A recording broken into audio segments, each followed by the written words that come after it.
I'm going to call this video the most expensive property manager you can hire, or leasing agent you can hire, something along those lines. Okay, you have a property. Let's say it's a 10 or 20 unit office building, retail plaza, whatever. Okay, you don't want to deal with it. What do? You hire a property management company, a leasing agent, say, hey, fill it up, manage it. What do? They charge you, maybe for a commercial property, maybe they charge you 5% for the property management, and then 6% on top of the 5%, 6% for the leasing. Okay, so if they get a lease in place, they calculate the life of the lease and they take 6% of that. Now that's pretty expensive. That's a lot of money, but that's not the most expensive. That's standard. The most expensive thing happens when you incentivize the leasing agent to, first of all, rent it out quickly because they want to get paid. And on top of that, they want to maximize the rent. So they're trying to increase the rent without really caring what the terms of the lease is. I'll give you an example. Let's say they rent an office. Let's say it's a 3,000 square foot office. They rent it for $15 a square foot, right?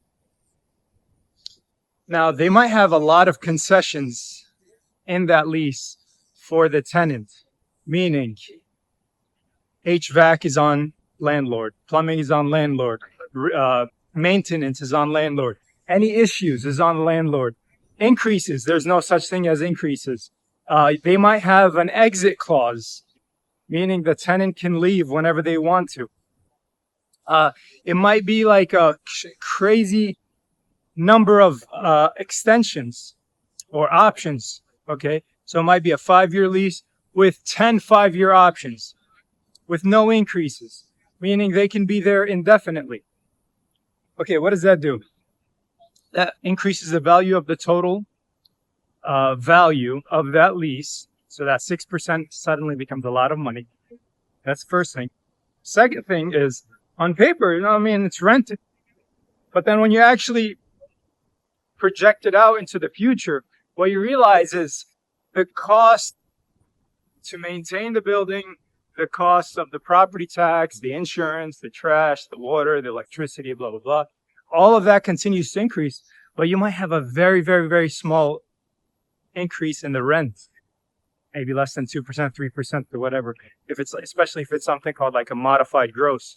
So it's not increasing. You don't have like a CAM, like a common area maintenance cost that's increasing with the cost of the property that's increasing.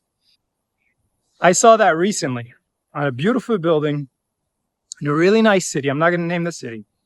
Really nice city, beautiful building. Everything is perfect, but they have an 11-year lease with, oh my God, a clause where the tenant can leave whenever they want. All the expenses fall on the landlord. No escalation in the rents. And it was a huge space. It was a huge percentage of the total property.